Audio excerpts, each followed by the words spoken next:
So, great film, awesome, so much fun.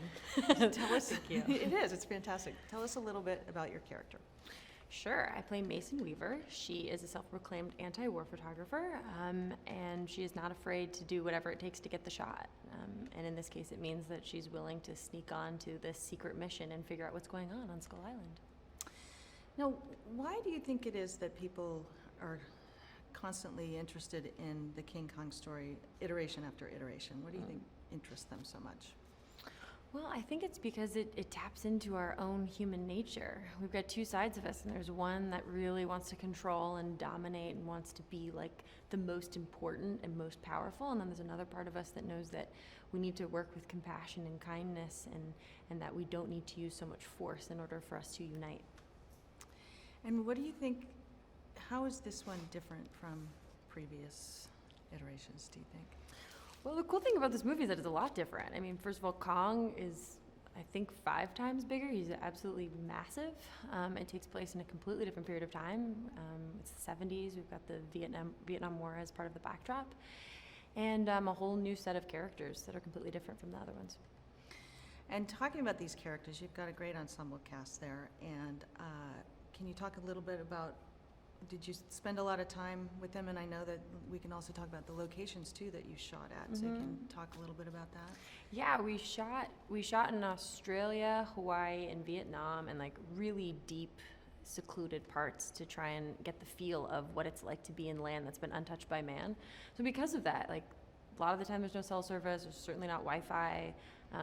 It was too far away to go back to your trailer between setups. So we were all kind of just together in a tent outside in the jungle for, 10 hours a day. So you become very close.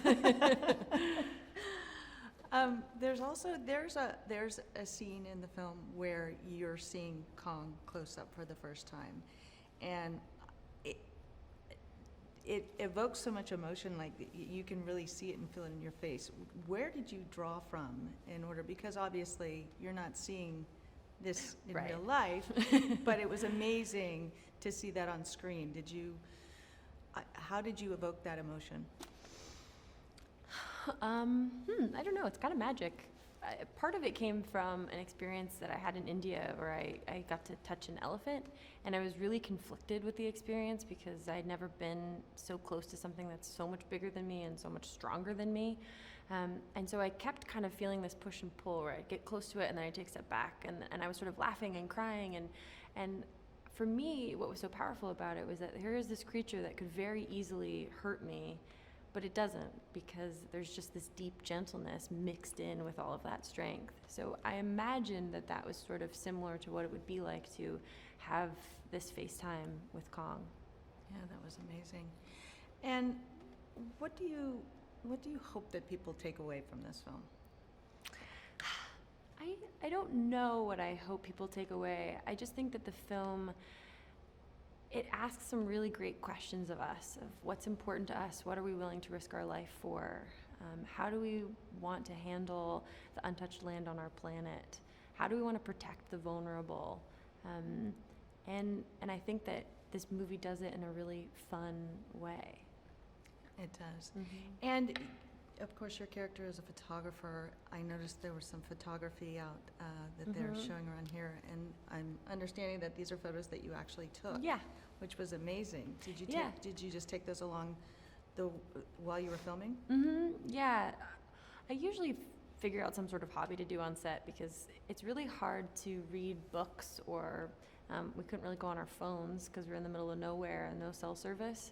So you kind of want something that allows you to stay in the same mindset as your character and explore it, but it's kind of meditative. And so taking photos just seemed like a natural thing to do between takes, because I'm in gorgeous locations with really captivating actors with great faces, and with places I'd never been before. So at first it just started off as like a way for me to explore, and then I realized that I had like a lot of film that I had taken. So it got secretly developed, and now here it is. It's really great photography. Thanks. It's great. Well, great job. Great film. Thank you.